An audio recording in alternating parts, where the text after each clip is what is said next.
Welcome to Annuity News Now. I'm Scott Drake with my guest Lloyd Lofton. He is Vice President of American Eagle Consultants, and he writes frequently for Senior Market Advisor magazine. Today we're talking about something he's written recently on longevity risk entitled, Can We Be Optimistic? Lloyd, it's a pleasure. Welcome. Hey, Scott. Thanks for having me on board. I'm a big fan of your guys, and you guys do a great job. Very nice. Well, Lloyd, talk about what has become a pretty common term now as longevity risk, and it's not just people living longer, but them possibly outliving their assets. And many people have planned up until this time, to be retired and have 15 to 20 years of retirement, but now the reality is 30 or 40 possibly. Well, that's absolutely true, Scott. Not only is longevity a risk for a couple, but the two fastest growing populations in the senior group are widows, 75 and older, and centurions, people turning 100. Mm-hmm. So when you think about outliving income, we're not just talking about people having the income to pay for their lifestyle issues. We're talking about the emergencies and the other ancillary problems that people have as they get older. Mm-hmm. The interesting thing about seniors that most people don't think about is when you get older, you get less healthy rather than more healthy. Mm-hmm. So their ability to manage their own health, manage their assets, and manage their own lifestyle in a home that they're comfortable and familiar with becomes mm-hmm. more of a challenge for them. So what they really need is they need the security and the stability of something that they don't have to worry about, as well as more options as their lifestyle changes. And the way that the capital or the equity markets have been so volatile lately, it makes people uneasy, and it's hard for the retiree or the pre-retiree to sleep at night. So what are some of the options that you suggest? Well, I always counsel people that if you look at it from this standpoint, I had a client a couple of weeks ago I was talking to about moving his money from a brokerage house, and the question I asked him is that if you sold your house in 2022, how much would you get for it? And his answer was, well, I don't know. I said, well, why not? Well, because I don't know what the market is. Well, isn't that kind of the way your stocks and bonds are? Mm-hmm. The truth is it's a good vehicle to get growth with, but it may not be the best vehicle to get stability with. So the mm-hmm. question I ask seniors is, of the money you have left, how much do you not want to put at risk anymore?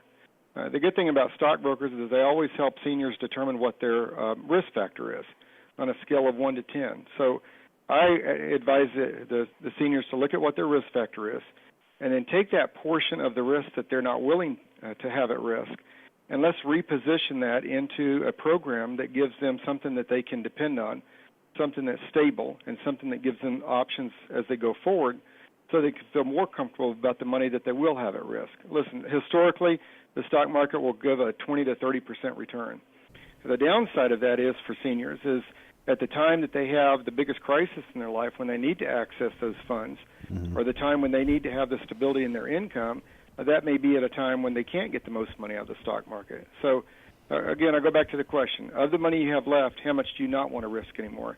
Mm-hmm. And that's the money we reposition as some type of fixed product, and we either take an interest income only or we annuitize it and give them a permanent income. And that really is dependent upon what their individual situation is. I mean, mm-hmm. I don't think you should market a product. I think you should uncover the needs and then design a solution that's consistent with the way that they want to manage their assets. Yeah, it sounds like a logical first step for everybody. I mean, with the advisor in mind, annuities obviously provide or have the option to provide lifetime income in these situations where somebody is living a lot longer than they probably anticipated. What's your message to advisors these days as kind of the landscape changes? Well, what I would counsel them to do is to not think of product, but start mm-hmm. talking to your senior clients about the things that matter most to them and in the order that they use things. So there's some things that are predictable. I call it the predicting buying behaviors.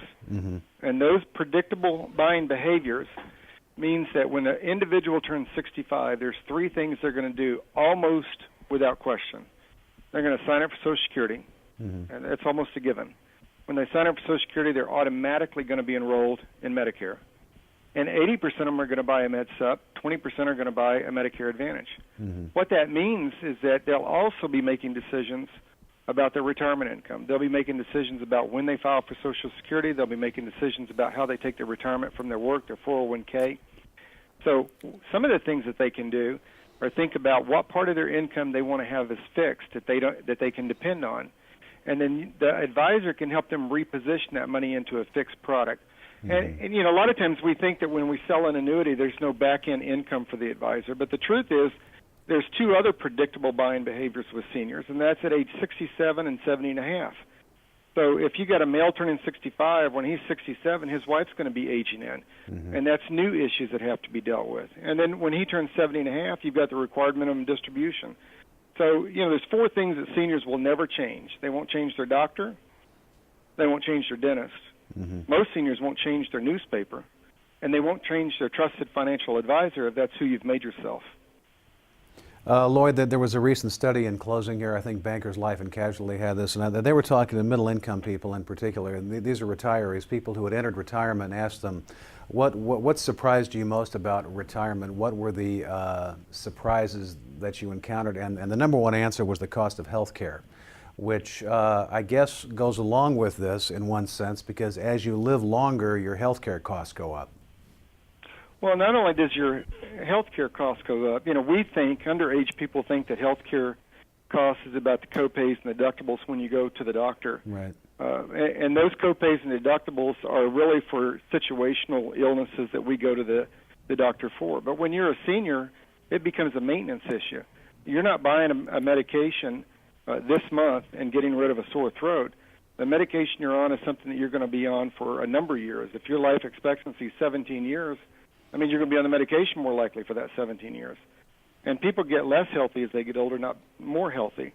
That means that their ability to care for themselves in their own home environment becomes somewhat limited. So now you have to think of ancillary services of people coming in their home, or if they go into a facility, is it skilled nursing care, is it custodial care, and all the ancillary costs that go with that. So, you know, what really nickels and dimes seniors to death are the things that they have to pay for to manage their life and manage their independence, not just the medical costs that we think of in terms of paying for the doctors or the copay or the deductible.